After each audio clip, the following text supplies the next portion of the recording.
Okay, this is going to be the first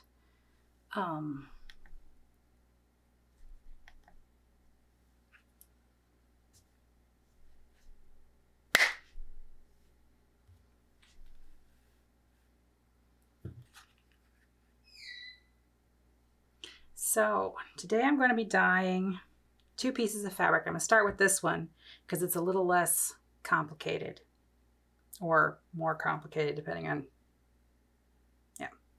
start over. I'm dyeing this fabric today. It is kind of a combination of ideas that I had. I had originally been thinking of this ripe peach kind of color palette for the background of my Long Dog sampler, Do Different. But then I just had everything kind of sitting out, and I have this piece of linen that I had decided to restart the Modern Folk Embroidery Wings of the Dove on. And I definitely wanted to dye it, but I wasn't sure what I wanted. And then I just happened to have all this kind of out at the same time, and I thought, oh, so I really love, now the linen is just a little bit too small. I only have 1.5 inch borders on this. You can see I marked my my corner start. My left bottom corner is this here.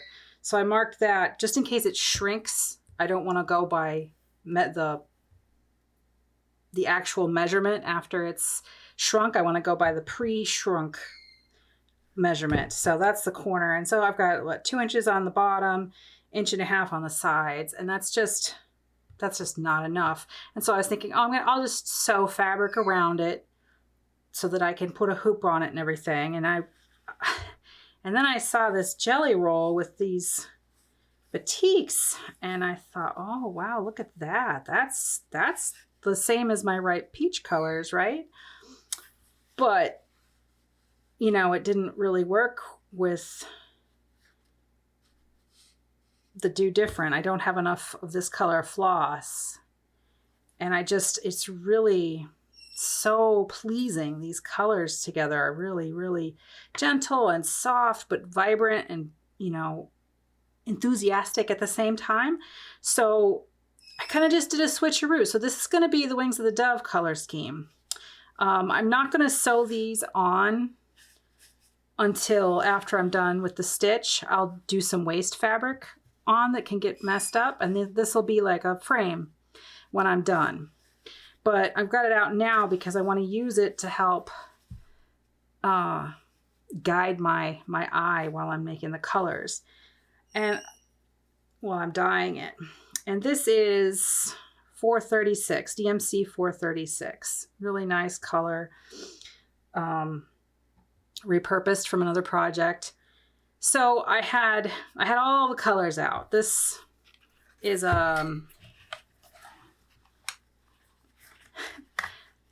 you know, from the Sherwin-Williams paint store. I was in there so much, and I was taking so many of their cards. They're like, why don't you just take one of these, you know, all the colors? And that was like 12 years ago. I love this. I love this. You know, my whole house, we've found colors for, you know, walking around. You can see it in the real light. Really nice. And it you know, it lasts forever. And it doesn't have all the current colors for Sherwin-Williams, but it doesn't really matter because I'm not using it for paint most of the time. So I had these 2 were my final. And then when I looked at it with this, it's almost something in between, which I couldn't find exactly. So what I'm going to do, I have my dye here. Now, this is a product from Jacquard called Dye-Na-Flow. And I got this in a set. I think there were 10 or 12 in the set. And it's mostly pretty bright colors. And they have a black. It's an acrylic based,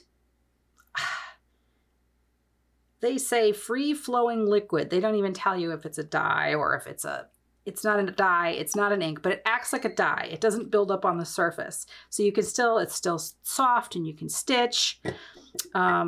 And so I've got a bunch of colors here that are all going to work together right? They're all, I got the lids on nice and tight, do I? I better here. No, I don't. Okay.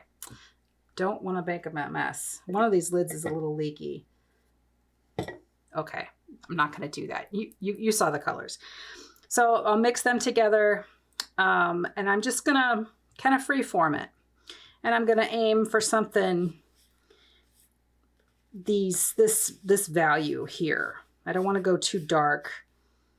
I want it to be a similar value to the floss. Now, value is the degree of light or dark something is. So if it's black is the darkest value, white is the lightest value. So you've got all the levels in between there. And so these paint, they go from the dark to the light value in the same color, basic color family.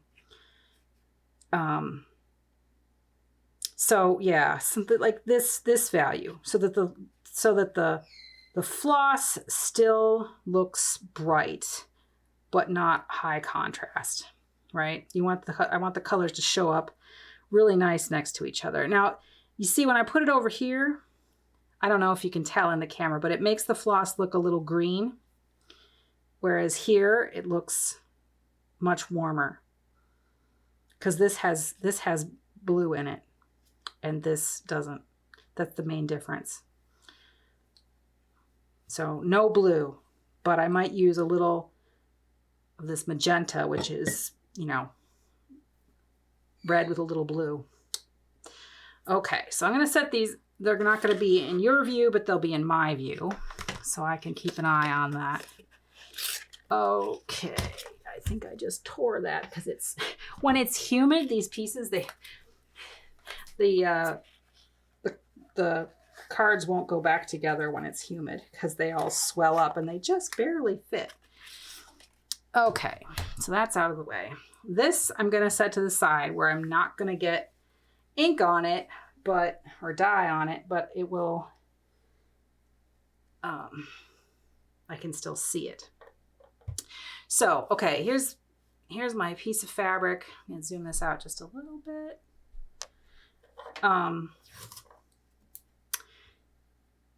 This piece, I don't remember how big it is. 14 by 19. And what I'll do this off camera. I will wash it out just in the soap or in the sink with dish soap to get the sizing out. If you leave the sizing in when you dye, you can't get the intense colors that you might want because it kind of acts like a resist. So I'm going to do that, and I want to work on it wet anyway. So I'm going to pause. I'll be right back with washed and wet fabric.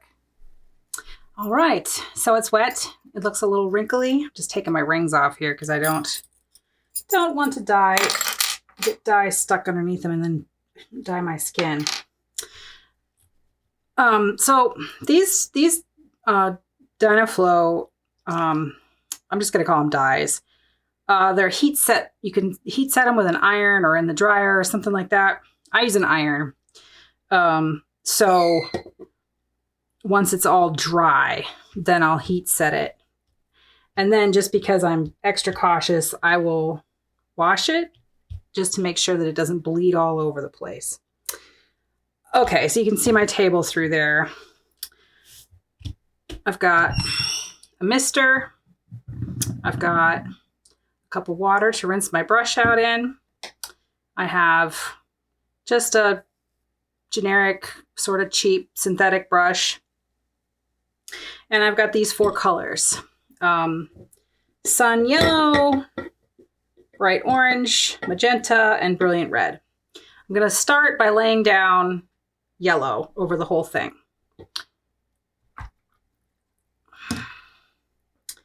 Oh, and I've got this little doohickey here.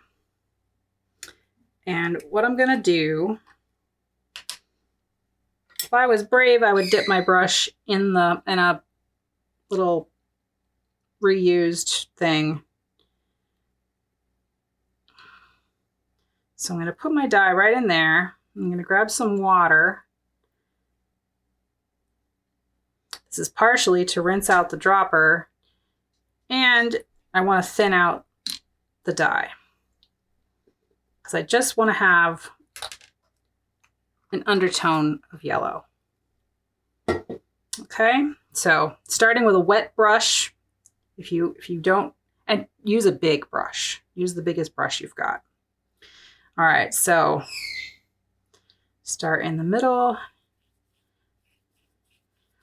Now, if you wanted to have a lot of contrast and edges, you'd start with damp or dry fabric. And since I want mine to be more soft, I'm using pretty sopping wet fabric, and I am going pretty much up to the edge. Just kind of pulling that color around. The surface of my desk here is just an old abused laminate, and I don't care what happens to it.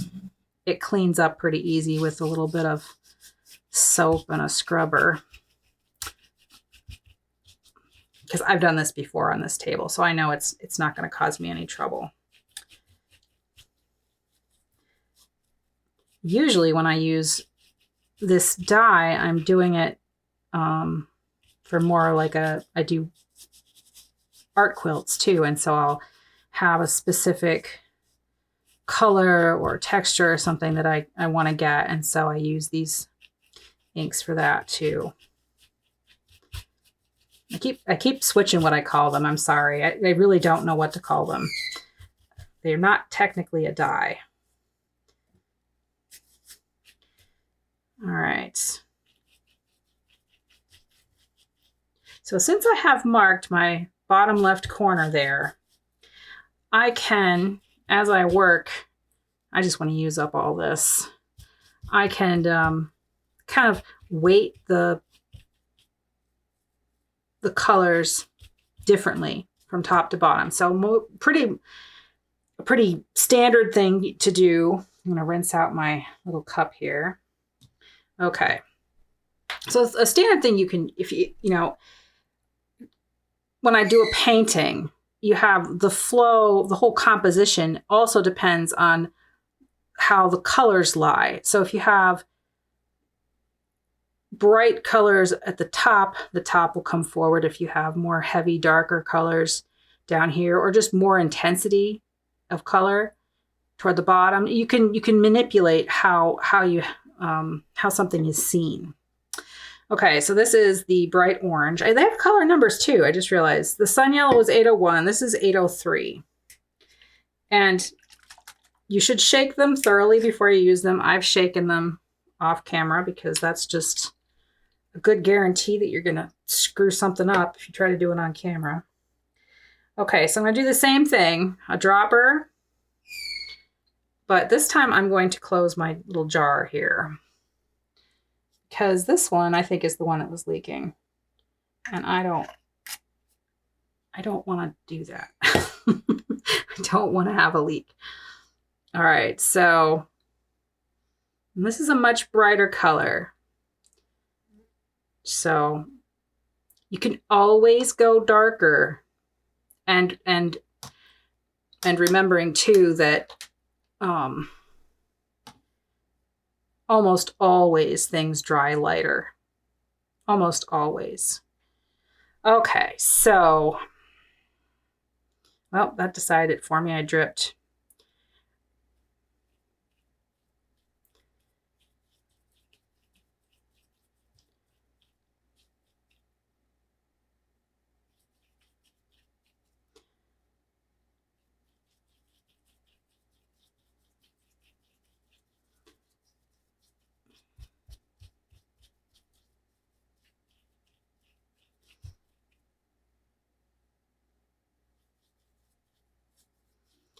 So the star of the show for this one's going to be that magenta. So this is really just kind of laying some groundwork. It gives me something, you know, when you have a, you know, my painting students would always be, you know, you get this big blank, whether it's a canvas or a big piece of paper and it's all precious. The sooner you get past that point with something, you know, it's like, okay, I guess I'm doing this. And it's a lot less nerve-wracking once that white is gone. When I make paintings, I almost never start with a white canvas. I always tone my canvases first. And orange is the great equalizer. When I'm painting, if I have a trouble with a painting and I can't figure out what the problem is, like if it's my composition or if it's the colors or what, I will just paint orange over the whole thing. And then then I know what the problem is and I fix it from there. Okay, so that used up all that orange. And yes, it's adding liquid and adding liquid and adding liquid, and that's fine because the way I'm gonna set it up to dry will be kind of takes care of that problem. All right, so now I've got my dish clean again.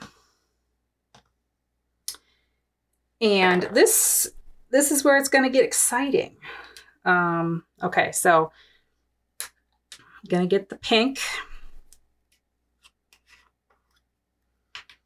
And I get a dropper full of pink, maybe two droppers of pink. Put the lid back on. I have to do things out loud or I will forget. That's one of my tricks to keep my mind on track, is to talk out loud what I'm doing. All right, so that's 2, 3, 4 droppers full. All right, so wet brush. Kind of mix that together so it's even. And I'm just gonna make sure it's random by splotching it a little bit. And it's not gonna look like dots when I'm done. This just kind of helps keep me from getting any one spot too intense too quickly. Because if it's too splotchy, then I can just add more water and fade it out. Kind of goes back and forth. This is not a normal dyeing process. I mean, if you're dyeing fabric normally, you'd be using, okay, now I'm going to start softening all this up a little bit. See that? So that lets that orange and yellow kind of be stars as well.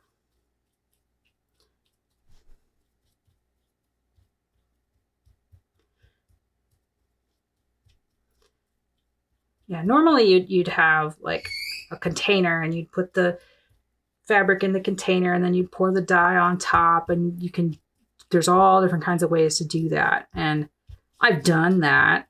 I had the only other Flosstube EXTRA I did was a dyeing one. But I like these. It's more like painting, and that's what I'm comfortable with, you know.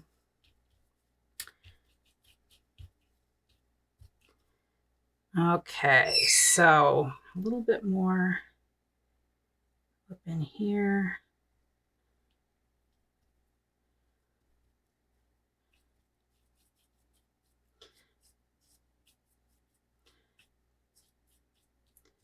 So this is the top, this is the bottom left corner. So I'm gonna add more of the pink down low in the design, just so that I've got a little bit of movement from top to bottom.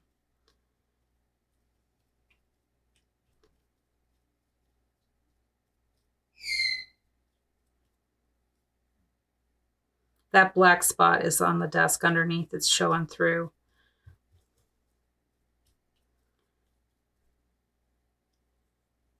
Okay, one more right here.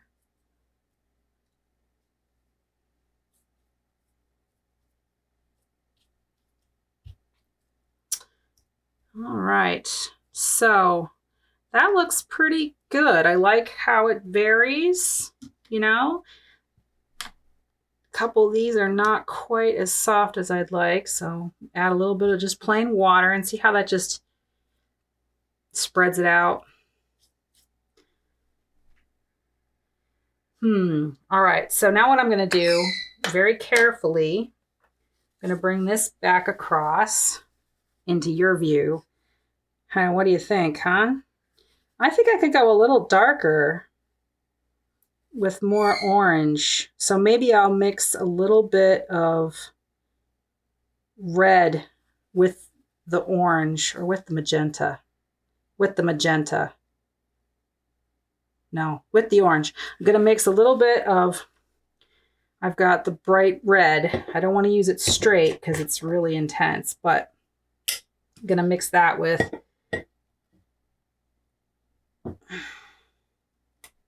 some orange so we get a little bit of depth. A little bit more depth. Ay, ay, ay. I've got an apron on, which is good. Okay, where's my dropper? There it is.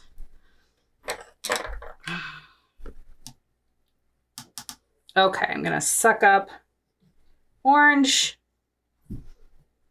get some water to rinse out the dropper a little bit, get some red, put that in there, a little bit more water, one more dropper full. Okay, so that's pretty intense. So I'm going to do it just a little bit down low and see what I think.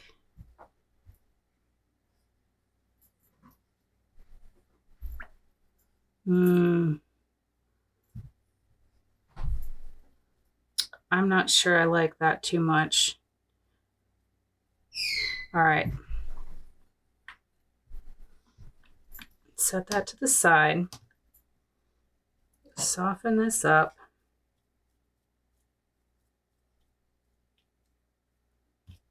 A little bit more here. All right, I think what I'm going to do is I'm just going to use I'm going to close these up and I'm going to add magenta to my little mixture that I've got going. So I'm going to add 809 magenta. Okay.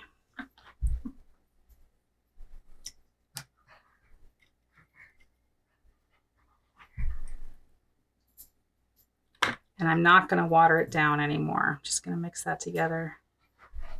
See, that didn't change it at all. So that's a problem. I don't like that color. I'm going to set that to the side. I'm going to go get another one of these little spoon dishes. Go away, Sadie. Sadie's in here and she's itchy. She likes to itch herself on my carpet. All right, so we're just going to grab some magenta.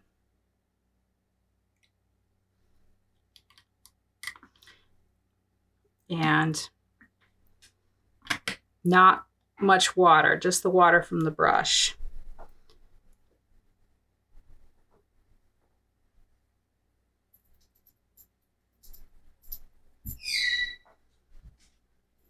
Yeah, I think that's good.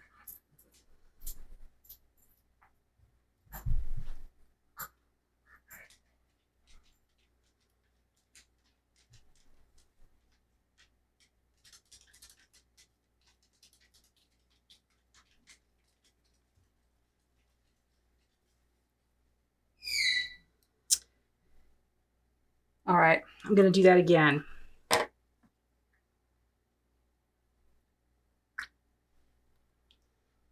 Grab the magenta.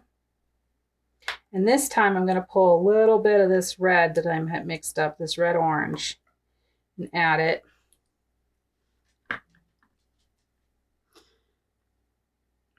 Okay, that looks more like what I was hoping for. All right.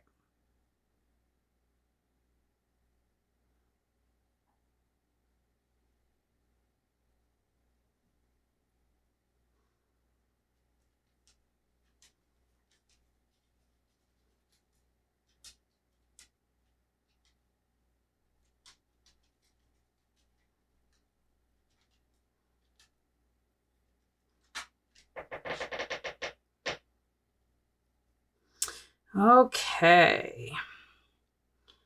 Now it's starting to get pretty vibrant, isn't it?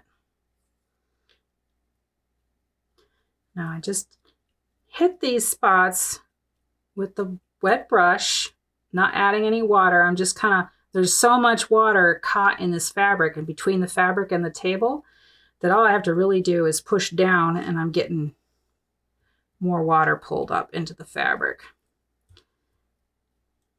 Now you don't have a surface that's damageable or waterproof.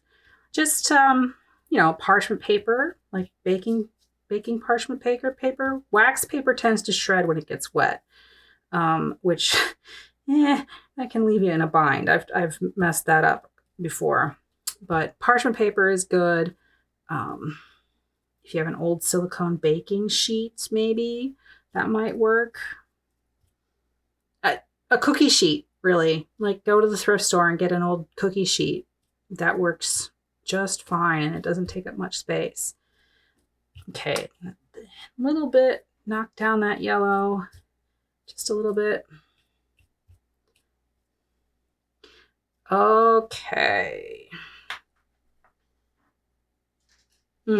So when I look at it this way, the way I'm working on it, it looks okay. But when I look at it from this way, I see like it's divided here between the more intense and the lighter. I don't know if that comes up on the camera very much. So I want to get a little bit more intensity up here, but I'm not going to add more pink. I think I'm actually going to grab a little bit of orange. I'm going to just, well, I better not do that. Get 1 squirt of water, a little bit of orange.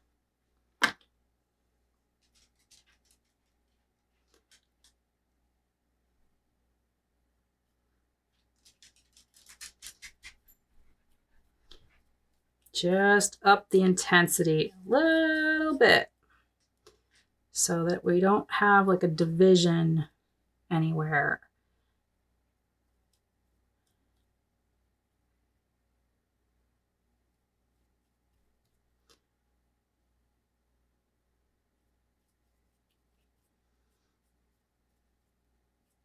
If you've ever done like acrylic, like a pour painting, it's kind of the same feel. Now doing this technique, there's no way to make it smooth. You're not going to end up with smooth anything. It's going to have texture. So if you want something smooth, you should probably buy it.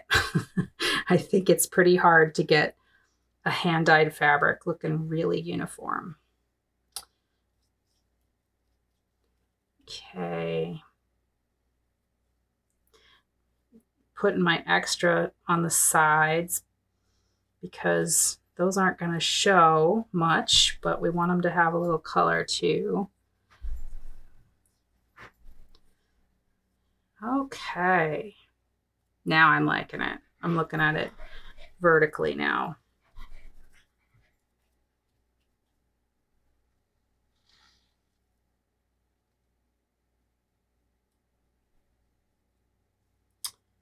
Okay. All right, so I'm going to put my tools in the cup of water. Make sure I close this up. So I have leftover ink, and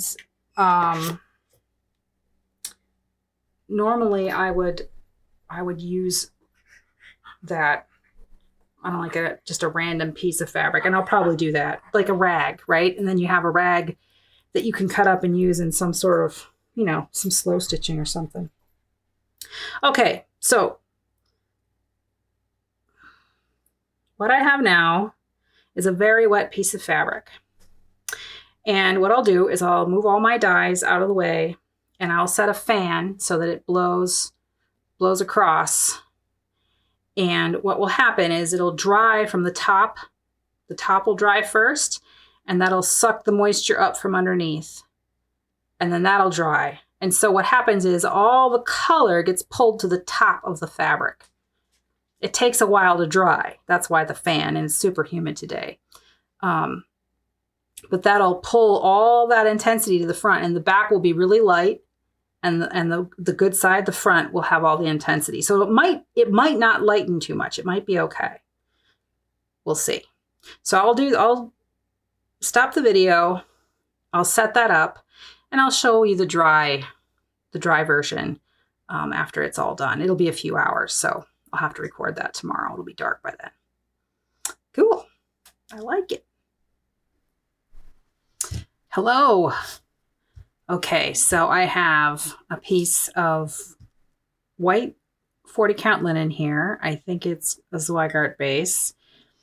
I have stitched all around the edge. It's just a zigzag stitch. This is 21 by 22 inches. I've marked, I don't know if you can see here, I've marked my bottom left-hand corner.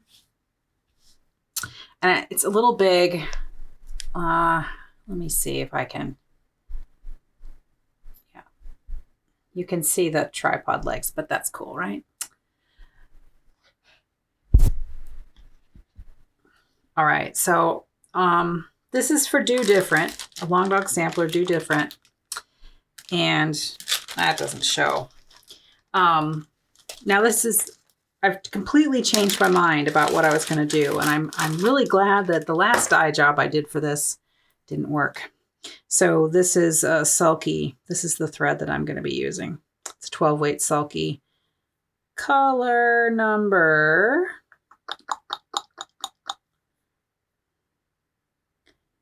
well,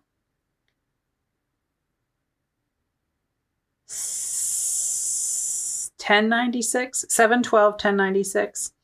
So I'm thinking now that it's going to be lime green with some spots that are a bit turquoise. So I'm going to be, better put that thread where I won't mess it up. So I've got this flattened out pretty well. Not ironed, it's wet, and I washed the sizing out with Dawn dish soap. So first I'm going to lay down just a bit of this blue in a few spots, not really watered down. I'll probably do a couple layers of back and forth with these. So I've got my little pipette here, I've washed it out. Get my little bowl. I shook these before I turned the camera on. Okay, just a little bit. Grab some water. 1, 2, 3. Let's do 4. 4. Get my brush wet. Stir it up a little bit so it's even. Right, so I'm looking at it as I will be stitching it, I think. That's the bottom left. So I'm just gonna be really random here and just throw out some color.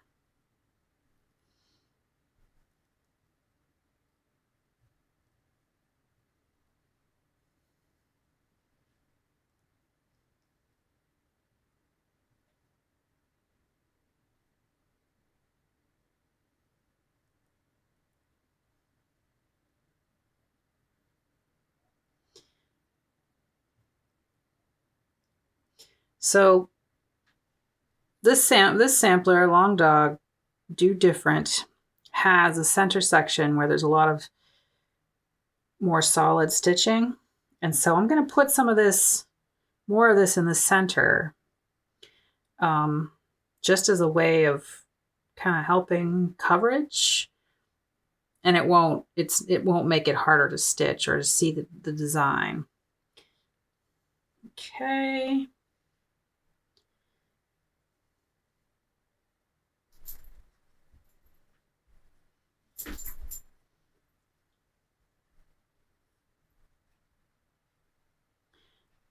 Just try to get it not even, but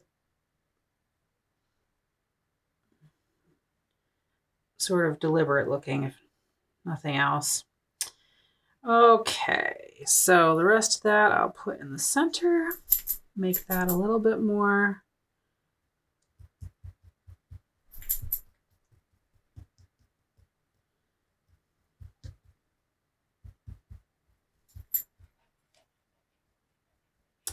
Okay, there we go. So that's all I'm going to do with that. And I had considered maybe letting it dry first before putting another layer on, but I don't think I'm going to do that. I think I'm going to just go for it. Okay, closing up the blue, turquoise. Let's see, this is 813, Dye-Na-Flow 813. And this is 818 chartreuse. It's one of those colors that you love to hate, right? To me, it just looks like lime green. Okay, I'm going to use this almost straight. So I'm going to take 2 dropperfuls of the dye and just 2 of water.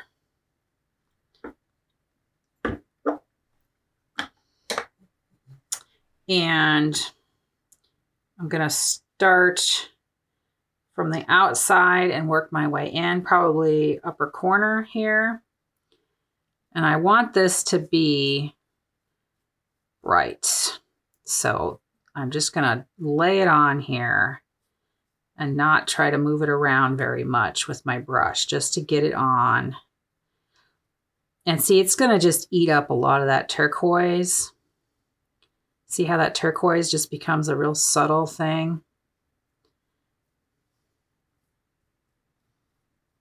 Now, if this is nerve-wracking, which I get it, right? This linen's not cheap. Just practice on some, you know, you can get some cotton muslin maybe, or buy linen that's for clothing, you know, just to maybe get some practice. Cut up some 12-inch squares and just see what happens when you do this or this or this, right? I've got lots of painting experience, so I can predict pretty well. Not perfect, of course. All right, so I'm just going to do that again. 2 dropperfuls of the dye,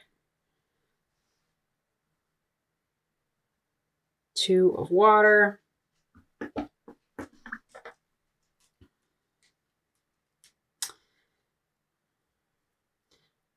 Yeah, just, or, you know, you've got an old white sheet or pillowcase or something. Just try and see what happens. It's not a waste if you learn something. It's only a waste if you don't learn something. And if you need to write stuff down to remember what you did, definitely do that. I do that whenever I'm working with a new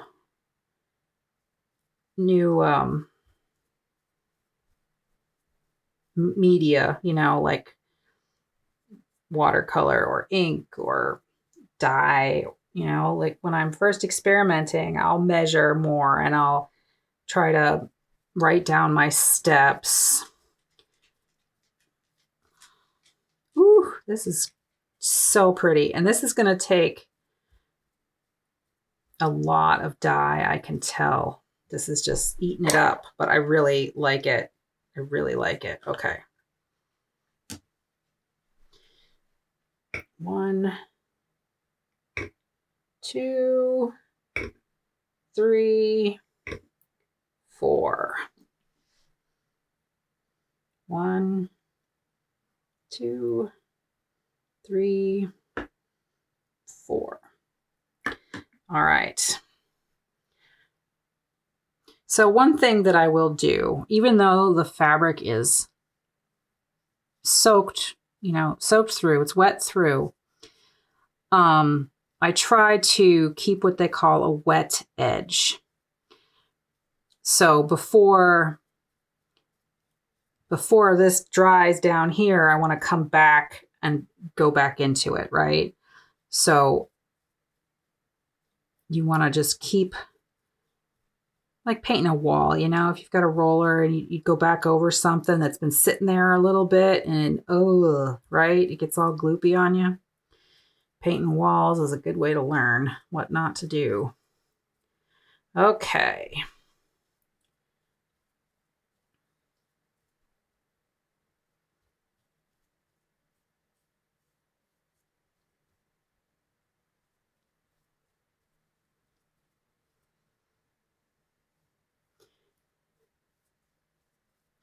This is really bright. I love it. I love it. I don't know if I'm going to love stitching on it because it's so bright, but it should make things easy to see.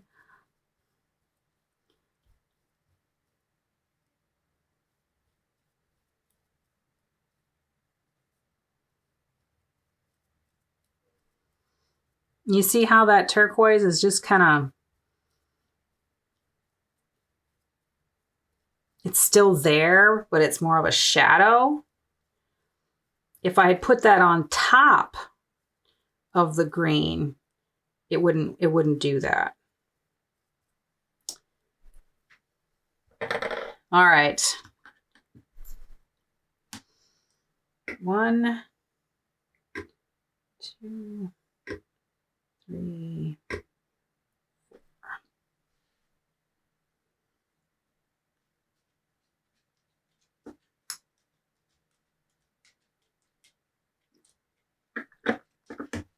Okay. Yeah, so this is going pretty well.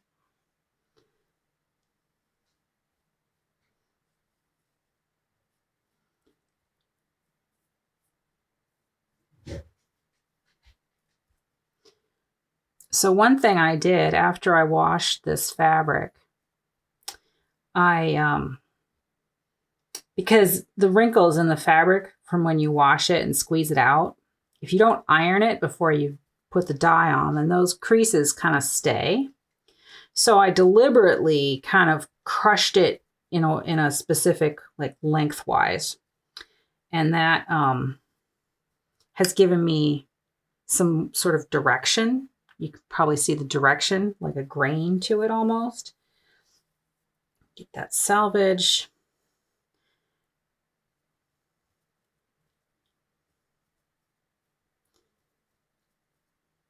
And anything that sits on top, like I've got a little piece of string here, and there's like this little right there, little piece of black.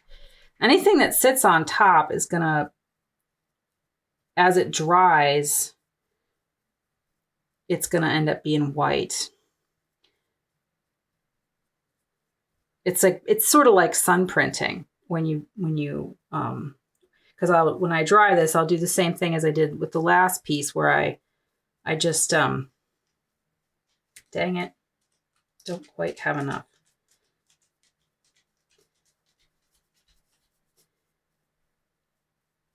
Run a fan across it so that it wicks up as it dries and pulls all the color to the top surface.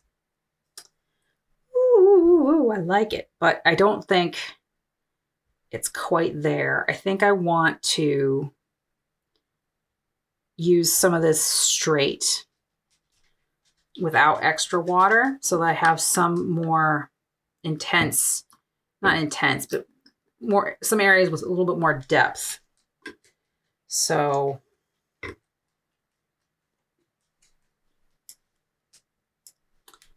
that over there. All right.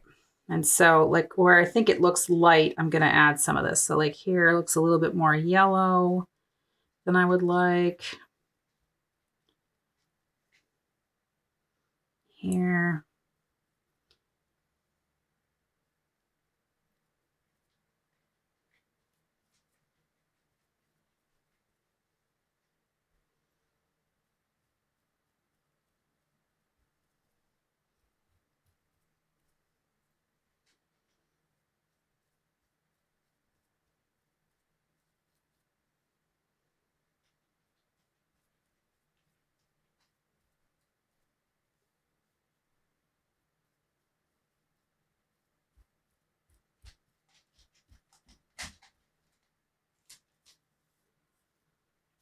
Sorry, I forget to talk when I'm doing stuff.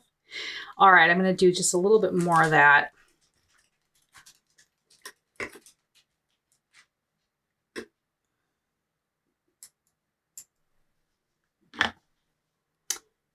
Okay. Here.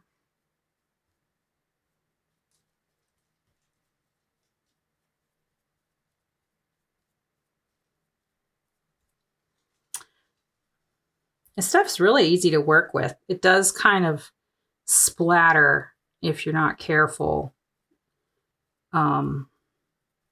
But like it will wash off as long as you don't heat set it. So my surface, like my desk that I'm working on, it washes off mostly, you know. Takes a little effort, but it'll come off. All right, this is looking pretty good. I think that for this one, I'm going to dry it, set it, and maybe come back and show you a second layer because I'm feeling like there's a lot more yellow in this than I'd like. So I might want to do another layer of, be a thin layer of a darker green or even just more of the blue. We'll see. We'll see how it dries. All right, so I'll be back once this is dry. I'm going to set my fan up to blow across. And wow, my skin looks super hyper pink in front of that green. That's crazy. I wasn't watching my hand on the screen. All right, so that looks great. That looks great. And you know, under the studio lights, it looks too bright. But I think once it dries, it'll knock it down just a little bit. All right, cool. I'm back in a couple hours, or probably tomorrow actually, to do the next layer. And gotta get that little bit of thread off of there so I don't have a white spot. Same as there. Okay. Cool. Looks good. See you tomorrow. Okay, good morning. I am back. And this is dry. And I've pressed it to set the color. I really, really like it. But I'm pulling out some of this thread here. And I think it might be a little bit too yellow. So I'm going to take and wet it down again with the mister, just in the areas that I want to add a little bit of color to. And I'm just going to put a thin bit of this number 819 bright green. It's a lot darker than the chartreuse that I used yesterday, and that might just even it out a little bit. I don't want it to be darker necessarily, just not so yellow. And you probably can't pick it up on the camera, but there's like this haze of light color here that's not quite nice. So I think I think it dried first. And look at how bright light the back is. Isn't that amazing? All that color got wicked up through as it dried. I just think that's so cool. Okay, so I'm going to mist it down. I don't want to soak it quite as much. I just think it needs a little more depth of color. And as I'm watching it, when it gets wet here, maybe.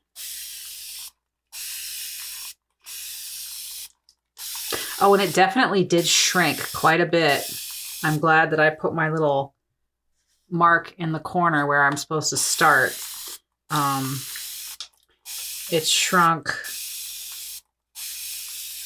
I think, half an inch, between half an inch and 3/4 of an inch each direction. I can't remember which way it shrunk more, but well, it didn't shrink more. It's longer in one direction. It's almost square, and I can hardly tell which side is longer when I look at it. But I like how the wrinkle marks turned out. That looks pretty cool.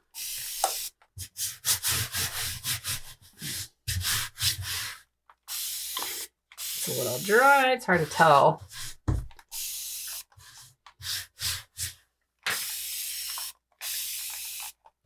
Yeah, so I think what I'm going to do is I'm just going to go over the whole thing with, boy, this is taking up a lot of water. I should have just soaked this in the sink. I thought this would be the easier way, but it's taking forever.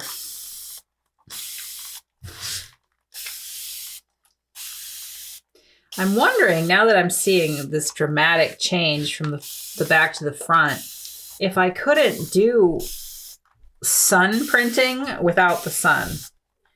Not like the photoreactive stuff like the cyanotype, but actual just easy peasy sun printing.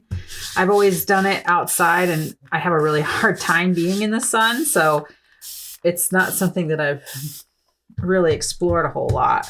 But if I could do it in my studio, that would be awesome. Okay, this is pretty wet. All right, so I've got my cup of water, put my brush in the water. I've got my eyedropper, got my little bowl thingy. Sorry that's off camera, but here, let me see. Can you see it here? Yeah, okay. So, I really cranked that down, didn't I? So we're going to get a dropper full of this. Let's do 1 of that. Then we'll get 2 of water, just to, oh, maybe 3, to clear that out a little bit before I stick it in the other color.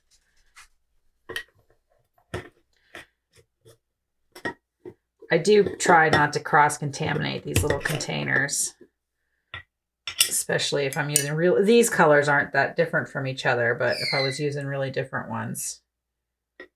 Okay.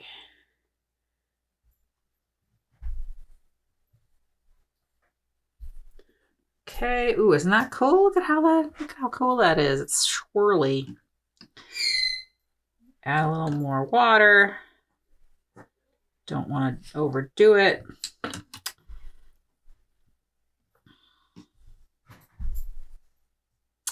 All right, mix that together a little bit. Ah, that looks cool. That's more like a Kelly green. That's kind of what I was thinking about. All right, here we go. Just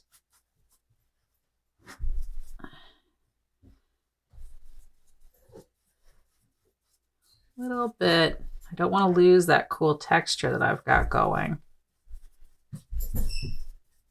If you can hear Sadie, she's rolling around on my carpet, itching her little back.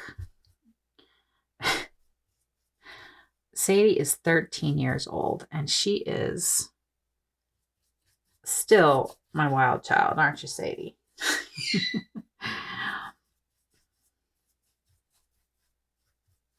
Yeah, okay. So this is a little better. It's just toning it down just a little bit. All right. I should have checked my battery before I started this morning. All right, I don't think you missed too much. I'm just going around with this green still. Just to knock it back a little bit. Just a little bit.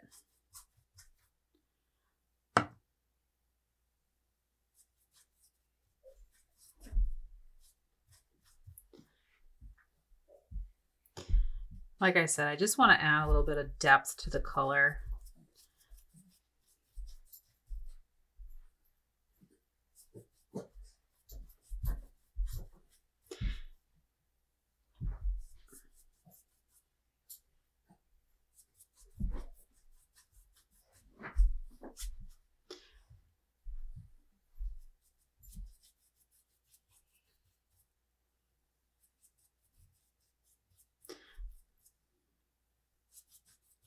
Do a little more in the center area just to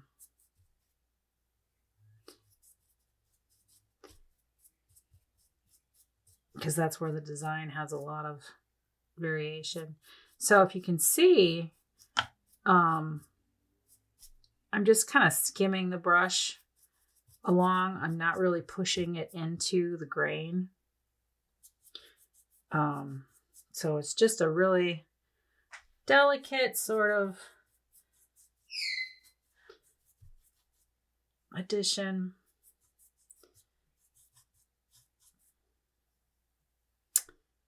A little more here.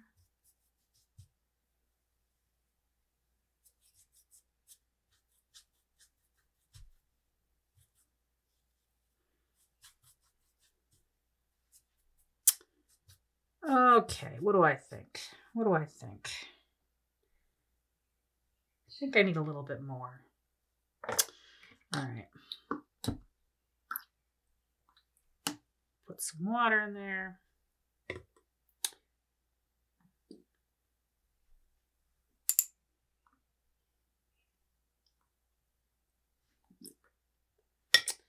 Okay. I should have closed that one up before, shouldn't I? So this is, it's fiddly. There's a lot of back and forth, you know, but I'm going to be working on this for a long time, right? So this is actually, you know, I started this, or I was going to do this pattern on some not quite even weave Aida, and my husband convinced me to, you know, that since I was going to be working on this for such a long time, it is a long dug sampler. It's not going to get done in a week, right? To really go and get good fabric. And you know, there's so many interesting colors and stuff out there. There's some wonderful dyers, but I don't know. I have a very hard time finding the fabrics online. I just don't trust my computer screen for starters. You know, it's like, am I really seeing the color that I'm going to get? And I just, to me, color is a tactile thing. You know, it's, and the computer definitely is not. Even my iPad with the touchscreen and the pencil and all this stuff, you know, it's not quite real, and it's hard to make real good color decisions. Like I can definitely tell with patterns, like I'm gonna like that pattern, right? Because you can see how the colors all work together, and even if you don't see the exact colors, you get a really good sense of what that pattern is about. You can do that online, but the fabric is just ambiguous, and I know it's really hard to photograph. You know, it's not easy to sell either, I imagine. You just, you know, you're kind of taking a leap of faith when you buy fabric. And I don't have much experience with cross stitch, so I don't have like a go-to fabric brand or anything at this point. I have noticed on the 123 Stitch site that they have a lot of fabrics that are like a coming release, that are brighter and more, I don't know, more contemporary seeming. Not so many, like even the neutrals that are new are going to be like a purple gray or something, right? Like it still has a little bit of pizzazz to it. And I like that. I see that as a trend that's starting to happen. Maybe because there's a lot of young people who are stitching, which is awesome. I never thought I'd be talking about young people. Oh, shoot. Yeah. I'm not old, but I'm not a young person either. Okay. I'm happy with that. So, yeah, I'm happy with that. That looks better. It's just got a little bit more depth. It's still patterny and random and there's texture, but it's just a little more depth. I'm not going to let it touch, but you can see that's better. Wow. My hands look so weird in the studio lights. They look like neon pink. I look like a lobster. That looks cool. Okay. All right, so I'm going to put my fan on it and dry it and press it. And then I will wrap up and show you both of the fabrics finished that I've done. Cool. Depth. Check it out. Check it out. Look at this. Oh, I'm very pleased with how this turned out. What do you think? Tell me what you think. Is it too much? It might be too much. But it's a repetitive, peaceful stitch. So this is for Wings of the Dove, again, modern folk embroidery. So I think with a pattern like that that's controlled and predictable, and right, like I think then the bright colors, it won't be too much. But I just love how this looks. There's a couple little mistakes. I had a thread that was laying on the surface there, and that made a white spot in there and there. Live and learn. So that's okay though, because with the white in this, that doesn't bother me as much. Cause like there's here where there's wrinkles, and that I like. That one's the worst. And maybe I'll just take a teeny little paintbrush and tap in a little bit of the dye there if it bothers me down the road. But as far as that goes, I am quite pleased. Much more excited about this pattern now that I've got this than what I was working on before that felt like a slog. So, cool beans. All right, I will do a shiftaroo and show you the other one. What do you think of this one? Woo, huh? That's bright. That's crazy. I love it. I love it. Now I feel like it's perfect. It toned it down just a little bit, cut back on the yellow on the edges, and we still have all that nice texture in there. So this will be Do Different by Long Dog Samplery. And I can't wait to start it. I might start it later today. I will be sewing some fabric on the edges because I only have a 2-inch border on this piece. So to give myself some wiggle room, I'm going to sew like a 3 or 4-inch piece of just like white, cheap muslin fabric, just something that like waist fabric. But yeah, I'm very pleased. It's, get this. It's going to be amazing. Look at that. It sings. It sings. I don't sing. I'm sorry. I won't sing to you. All right, folks. That's all I've got today. I will be back next week with a full Flosstube video, number 7, I think it will be for me. I will probably have this started. I might have Wings of the Dove restarted. You'll just have to find out. Thanks for joining me. Thanks for watching. Please like, subscribe, throw me a comment, ask me questions. I really enjoy the back and forth with everybody. Thank you. Bye.